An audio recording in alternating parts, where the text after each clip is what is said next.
Let's go to Victoria now and catch up with the Liberal Party's shadow opposition spokesperson, David Southwick. Good to talk to you again, David. Can you bring us up to date? First up, the latest from Parliament. Has Daniel Andrews got this extension of emergency powers through the upper house yet? Well, my colleagues are fighting it out, Chris, and so they should be. Victorians are absolutely fed up with Daniel Andrews and what he is proposing here. These state of emergency powers that he's effectively wanting to extend his contract for 12 months is just absolutely laughable. I mean, to use a football analogy, Chris, if this was a footballer that hadn't had a kick all year and went to the club at the end of his contract and wanting to not only renew the contract but get a double bonus, that footballer would be sacked. Daniel Andrews is not wanting a further 6 months, but he wanted initially 12 months. It's only been due to the pressure that the opposition has put that he's now readjusted that to 6 months, but we don't think that's good enough. It's got to be monthly. That has let Victorians down. We've all had enough. And going forward, we need to ensure that this Premier doesn't have the kinds of power that he wants to have.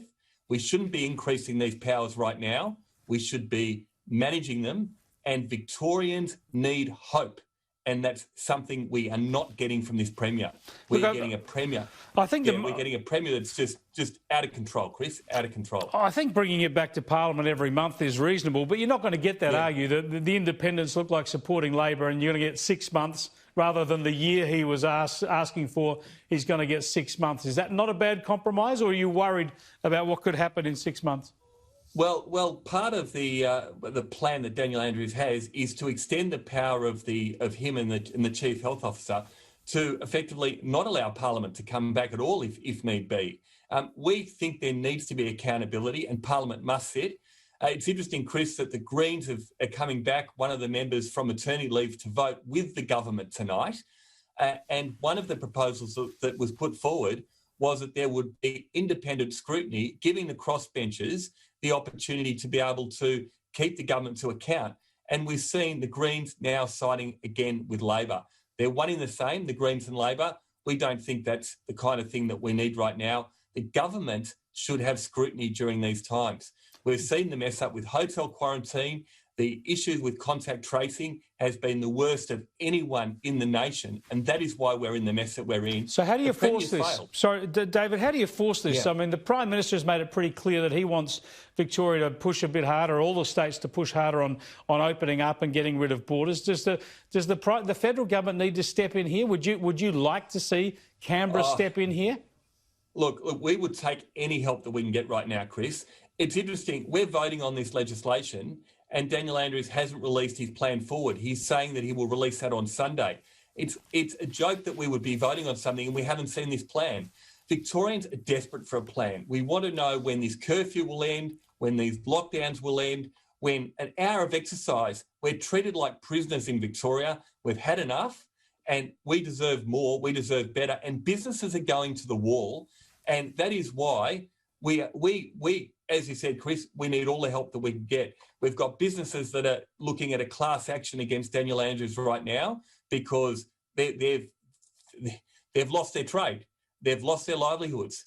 And we've seen lives lost because of Premier's incompetence, and he should be held to account. Well, I frankly don't know how you're dealing with it down there. You talk about how people have had enough. We know surveys show that the majority of people support these measures, but some people are protesting. You're the Shadow Police Minister. Are you concerned about the protests that we've started to see in some suburbs, that some people will actually resent the authority? A lot of police on the streets, I notice. Yeah. So it's a tense situation, or it looks like that from some of the coverage I've seen. Look, police continue to do a really difficult job, and they've been thrown in to, quite frankly, clean up Daniel Andrews' mess. It's interesting, as we saw in the Black Lives Matter protest, there was nowhere near the degree of police activity, and the Premier had absolutely shown no leadership with this. When it comes to these protesters, they're doubling down. But, you know, at the end of the day, we need to ensure that we don't push people into a corner. And that's what's happened here. People feel like they've been pushed into a corner.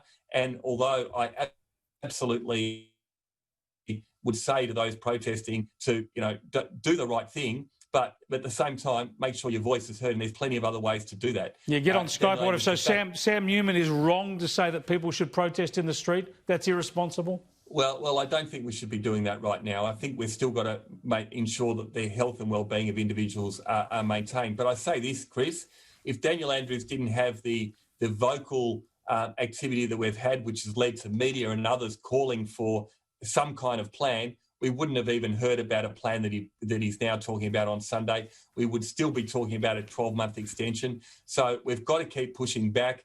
This Premier needs to be held on a tight leash. We can't leave him to have no accountability with this going forward.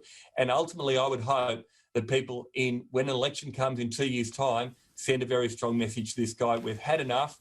This is a Premier that is the most power-hungry Premier that we have ever seen, given laws that we've never, ever experienced in Victoria, a lockdown that we've never seen and hopefully will never see again. And Victorians deserve better than we're currently getting from Daniel Andrews. David Southwick, thanks so much for joining us. Pleasure. Thank you, Chris.